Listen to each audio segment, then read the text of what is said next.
नमस्कार। सनातन संस्था और हिंदू जनजागृति समिति द्वारा आयोजित इस नामजप सत्संग विशेष कार्यक्रम में मैं श्रीमती शिप्रा जोएकर आप सभी का पुनः हार्दिक स्वागत करती हूँ। यहाँ के स्थान देवता, वास्तु देवता और भगवान श्री कृष्ण जी के चरणों में हम प्रार्थना करेंगे कि आज का यह सत्संग निर्विघ्न रूप से संपन्न हो।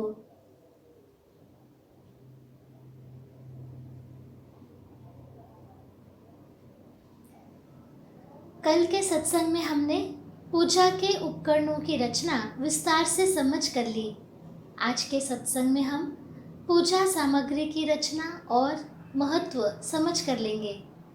पूजा सामग्री की उचित पद्धति से संरचना करने पर चैतन्य की निर्मिति होती है, जिससे पूजक को आध्यात्मिक स्तर का लाभ मिलता है।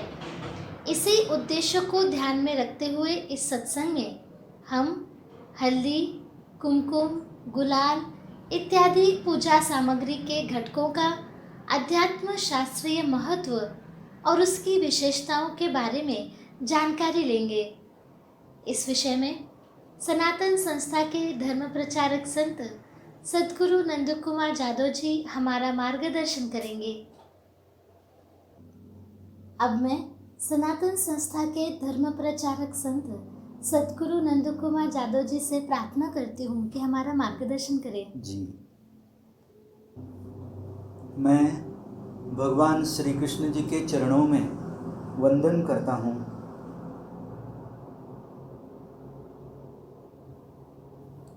आपसे भी अनुरोध है कि आप अपने उपास्य देवता, इष्ट देवता अथवा कुल देवता से प्रार्थना करें कि आज का ये कार्यक्रम हम निर्विघ्न रूप से सुन पाएं।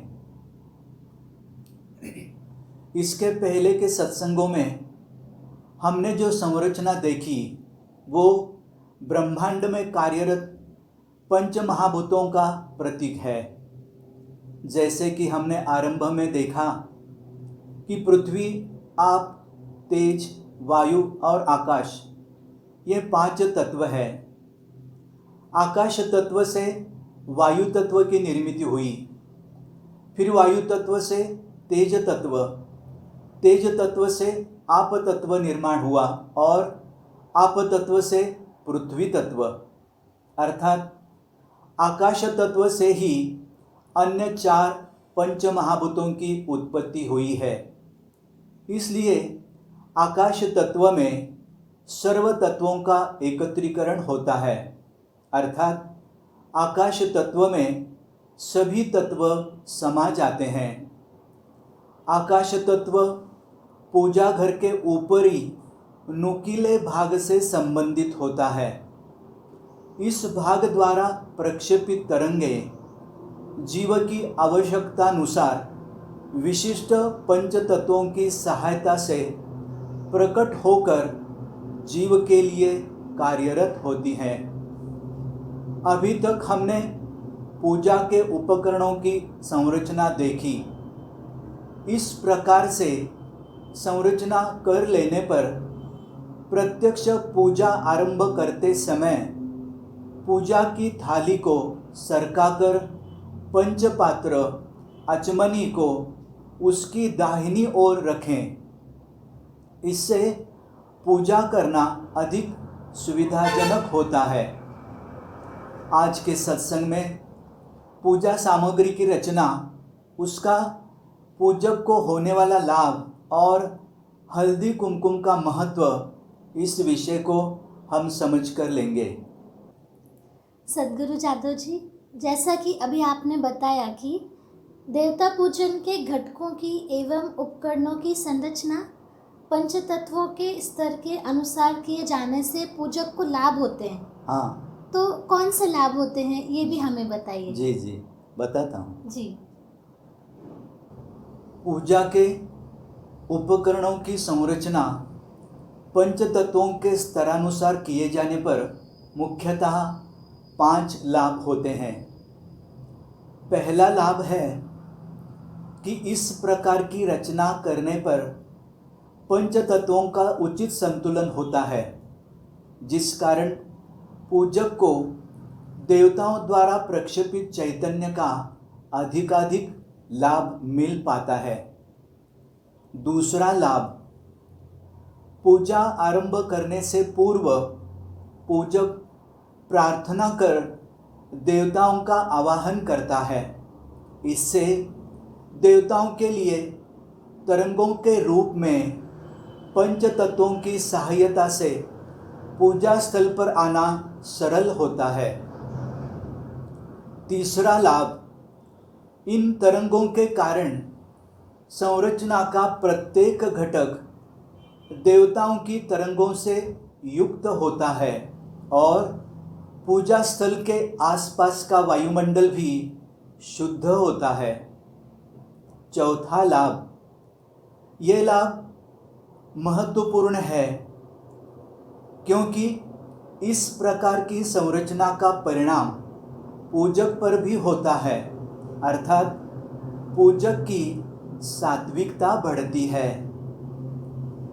पांचवा लाभ, इस प्रकार की रचना का एक लाभ ये भी है कि पूजक और उपकरण दोनों में ही सात्विकता निर्माण होती है। इस सात्विकता के कारण पूजक को इस पूजा विधि से अधिकाधिक लाभ मिलता है। जी, अब पूजा की थाली में की जाने वाली पूजा सामग्री की संरचना तो ये किस प्रकार करनी चाहिए? जी बताता हूँ। जी, यहाँ भी पंच तत्वों का ही महत्व होता है। अच्छा, बताता हूँ। जी, इस जगत की प्रत्येक वस्तु पृथ्वी, आप, तेज, वायु और आकाश, इन 5 तत्वों से बनी है। इसलिए पूजा सामग्री की संरचना पंच तत्वों के स्तर पर की जाए तो उससे ब्रह्मांड में कार्यरत पंच तत्वों का उचित संतुलन और नियमन हो जाता है। इससे जीव को देवता से प्रक्षेपित सगुण और निर्गुण तरंगों का अधिकाधिक लाभ मिलता है। इस संरचना को हम एक चित्र के माध्यम से समझेंगे। पूजा की थाली का ये चित्र हमें ऊपर की ओर से इस प्रकार दिखाई देगा। पूजा की थाली पूजक के सामने है, ऐसा मानकर इस संरचना को समझेंगे। थाली में पूजक की दाहिनी ओर हल्दी और उसके ऊपर की ओर कुमकुम रखें तथा बाईं ओर बुक्का, गुलाल और सिंदूर रखें। कुछ दर्शक कदाचित बुक्का नामक सामग्री से अपरिचित होंगे। बुक्का अभ्रक धातु से बना काले रंग का चूर्ण होता है, जिसका हमारे देश के कुछ क्षेत्रों में जैसे महाराष्ट्र के वारकरी संप्रदाय में पूजा विधि में उपयोग किया जाता है। थाली में सामने की ओर इत्र की डिब्बी, उसके पीछे तिलक करने के लिए घिसे हुए चंदन की छोटी कटोरी रखें। कुमकुम और इत्र की डिब्बी, इसके बीच में पुष्प और पत्री क्रम से रखें। पूजा सामग्री की थाली में पीछे अर्थात पूजक की ओर दक्षिणा और सुपारी सहित पान रखें। पान रखते समय उसका डंठल थाली की अंदर की ओर और उसकी नोंक पूजक की ओर रखें। थाली के मध्य भाग में सर्वसमावेशक अक्षत अर्थात कुमकुम लगे अखंडित चावल रखें। इस प्रकार पूजा की थाली में पूजा सामग्री की रचना करना शास्त्रानुसार उचित है। जी, एक प्रश्न आया है कि जी पूजा में पान और सुपारी का क्या महत्व है? हाँ, बताता हूँ। जी हम सभी ने पूजा में पान और सुपारी का प्रयोग देखा ही होगा। अब हम उनका महत्व जान लेते हैं। देवता ब्रह्मांड में तत्व के रूप में होते हैं। वे सूक्ष्म तरंगों के माध्यम से कार्य करते हैं। पान और सुपारी देवताओं की तरंगें प्रक्षेपित करने का एक प्रभावी माध्यम है। पान के पत्तों में विद्यमान रंग कण तथा सुपारी में विद्यमान आपकणों के कारण देवताओं की सूक्ष्म तरंगें इनकी ओर आकृष्ट होती हैं। ये पान और सुपारी का महत्व है। जी अब पूजा की थाली में रखी गई हल्दी और कुमकुम, इसका क्या महत्व है? जी, इनका भी महत्व है, बताता हूँ। जी हल्दी की अपनी विशेष गंध है। सूखी हल्दी का चूर्ण पूजा में उपयोग में लाया जाता है। हल्दी में भूमि तरंगों की मात्रा बहुत अधिक होती है। हल्दी में भूमि तरंगों के साथ गणेश तत्व को आकृष्ट करने की भी क्षमता होती है। कुमकुम को रोली भी कहते हैं। शुद्ध कुमकुम हल्दी से ही बनाया जाता है। शुद्ध हल्दी के साथ चूने का निथरा हुआ जल और थोड़े से शुद्ध कर्पूर का उपयोग कर शुद्ध कुमकुम तैयार किया जाता है। हल्दी की सुगंध का बोध उसे सूंघने पर होता है, किंतु कुमकुम बनने पर उसमें से हल्दी की सुगंध पूर्ण रूप से नष्ट हो जाती है। उसके स्थान पर कुमकुम की अपनी ही एक अलग दैवी सुगंध निर्माण होती है और वो एक निश्चित दूरी तक फैलती है। हल्दी और कुमकुम का ये महत्व है। सदगुरु दादा जी, बाजार में अनेक प्रकार के कुमकुम मिलते हैं, जी, तो इसमें से शुद्ध कुमकुम हम कैसे पहचानें? अरे वाह, आपने अच्छा प्रश्न पूछा है। अनेक लोगों को ये प्रश्न होता है, देता हूँ इसका उत्तर। जी शुद्ध कुमकुम में आर्द्रता होते हुए भी वो पूर्ण रूप से सूखा होता है तथा उसका स्पर्श ठंडा होता है। यदि कुमकुम को स्पर्श करने पर इस प्रकार का अनुभव हो तब समझना चाहिए कि वो कुमकुम शुद्ध है। जी, ये हमें समझ में आया। अब कुमकुम का अध्यात्म शास्त्रीय महत्व क्या है, ये भी हमें बताइए। जी, बताता हूँ। कुमकुम का आध्यात्म शास्त्रीय दृष्टिकोण से विविध कारणों से विशेष महत्व है। वो महत्व मैं एक एक करके बताता हूँ। पहला महत्व है कि हल्दी से ही तैयार होने के कारण शुद्ध कुमकुम में भी भूमि तरंगों की मात्रा अधिक होती है। दूसरा महत्व, लाल रंग के कारण उसमें श्री दुर्गा देवी का तत्व आकृष्ट करने की क्षमता अधिक होती है। तीसरा महत्व, शुद्ध कुमकुम में विद्यमान शक्ति के माध्यम से पूजक के मनोदेह और प्राणदेह की शुद्धि होती है। चौथा महत्व, शुद्ध कुमकुम माथे पर लगाने से अनिष्ट शक्तियाँ भ्रूमध्य से व्यक्ति के शरीर में प्रवेश नहीं कर सकती। इस प्रकार अनिष्ट शक्तियों से रक्षा होती है।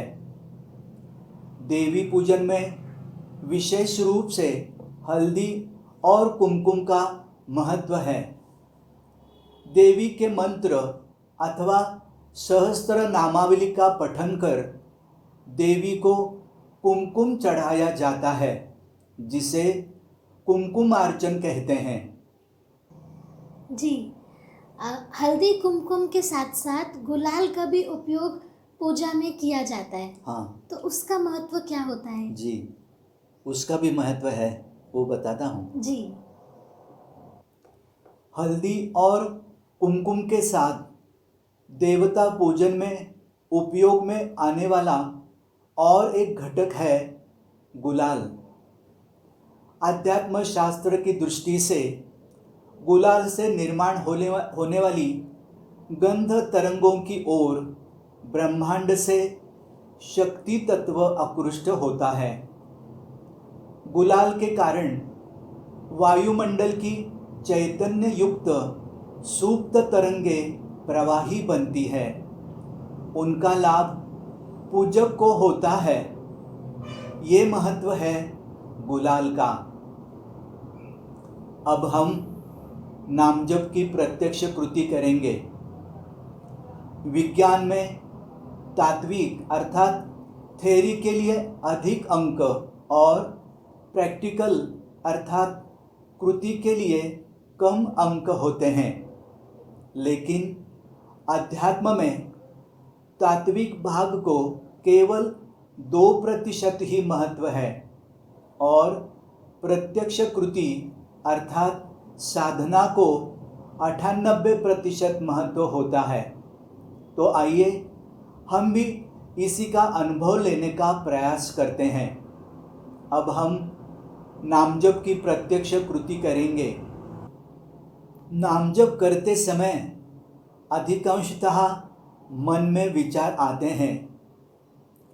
मन का आलंबन अर्थात मन किसी सूत्र पर एकाग्र करने से विचार कम हो जाते हैं और मन की एकाग्रता शीघ्र साध्य होती है। आप भी नामजप करते समय भगवान श्री कृष्ण के छायाचित्र की ओर देखकर नामजप करते हैं तो नामजप अच्छा होगा। नामजप करते समय मन को कैसे लगा, इसका भी निरीक्षण करने का प्रयास करें। और अब नामजप के संबंधी अधिक सूचनाएं श्रीमती क्षिप्रा जी हमें देंगी। जी, सद्गुरु जादव जी, आज हमें सारे जो विषय के बारे में पता चला वो बहुत ही अनमोल था। हम सभी कृतज्ञ हैं।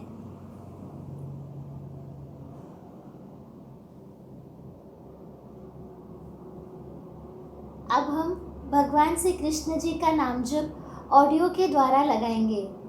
इस ऑडियो की एक विशेषता है, सनातन संस्था की संत श्री चित्तशक्ति श्रीमती अंजलि गाडगिल जी ने ये सात्विक जप का उच्चारण किया है।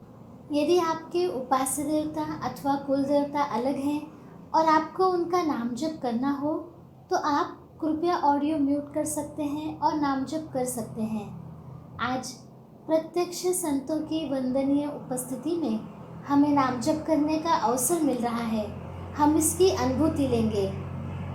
नाम जप का समय पूर्ण होने के बाद हम आपको सूचित करेंगे। किसी भी कार्य से पूर्व प्रार्थना करने से और कार्य पूरा होने के बाद कृतज्ञता व्यक्त करने से कार्य में आने वाली अड़चनें दूर होती हैं। इसलिए नाम जप का आरंभ करने से पहले अब हम अपने इष्ट देवता, कुल देवता या भगवान श्री कृष्ण जी से प्रार्थना करेंगे। हमारा नाम जप एकाग्रता से और भावपूर्ण करवा लीजिए, यही आपके चरणों में प्रार्थना है।